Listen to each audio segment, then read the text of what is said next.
Sophie, vous êtes professeure de yoga et danseuse. C'est ça. Alors, vous êtes danseuse depuis combien de temps? Parce que vous avez voyagé dans le monde entier, vous avez dansé avec les plus grandes stars. Ouais. Et c'est arrivé comment? Alors, c'est arrivé à l'âge de 19 ans. J'ai vu une fille dans la rue qui faisait du breakdance et je me suis dit, waouh, elle dégageait en même temps de la féminité et de la force. Elle m'a inspirée. Je me suis dit, je veux faire ça. Donc, j'ai commencé à mettre à ça. Et petit à petit, j'ai fait des castings.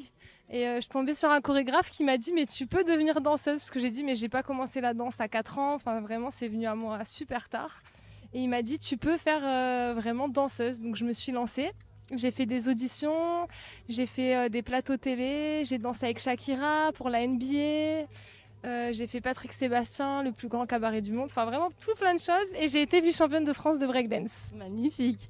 Et alors, le yoga, comment c'est arrivé à vous? Alors, c'est arrivé suite à une grave blessure. J'étais en tournée, je me suis déboîté l'épaule en spectacle. J'ai continué 3 mois de tournée sur une blessure. J'ai eu une grosse opération du coup et les chirurgiens m'avaient annoncé que je pourrais plus jamais danser, lever le bras. Du coup, de là, j'ai commencé une rééducation et à un moment, j'étais bloquée. Et j'ai une amie qui m'a dit, tu devrais essayer du yoga, ça va t'aider à te reconnecter à toi-même et à guérir des blessures. Et du coup, je suis arrivée sur le chemin du yoga. Ça m'a aidée et mentalement et physiquement parce que j'avais vraiment une déconnexion totale. Alors que vous, le mouvement faisait partie de vous depuis oui. très longtemps. Oui, mais c'est comme s'il y avait une partie de moi qui s'était déconnectée du fait de cette blessure, que j'arrive plus à bouger mon bras de la même façon qu'avant. J'étais en conflit avec moi-même en fait. Donc ça m'a aidé à retrouver la paix et petit à petit à regagner ma mobilité et à refaire des choses incroyables en fait que je pensais pas pouvoir refaire dans ma vie. Ça vous apporte quoi le yoga aujourd'hui?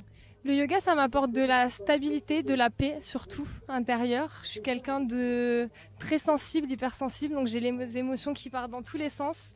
Ça m'aide à me recentrer, à me ressourcer, à me reconnecter avec moi-même, avec vraiment ce que j'ai au fond de moi et à calmer toutes ces émotions et à être bien dans ma vie tout simplement. Qu'est-ce que vous partagez avec vos élèves?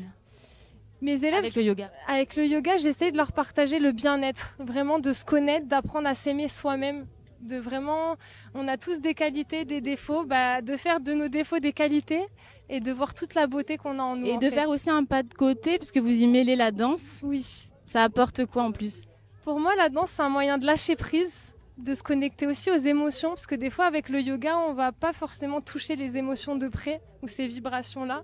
Et du coup, c'est vraiment d'oublier et juste de ressentir avec la musique ce qui se passe dans notre corps et de laisser aller.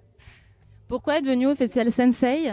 Alors, je trouve que c'est un bel événement sur la région. Il n'y en a pas beaucoup, malheureusement. Donc, j'admire ce qu'elle fait et pour pouvoir partager avec le plus grand nombre de personnes, pour pouvoir apporter plein d'énergie positive et qu'on s'amuse. Génial. On vous retrouve où, Sophie, sur Instagram? Alors, mon Instagram, c'est Flow by Soso. Flow comme le flow, by BY Soso, SOSO ou Sophitor. Merci beaucoup, Sophie. Merci à toi.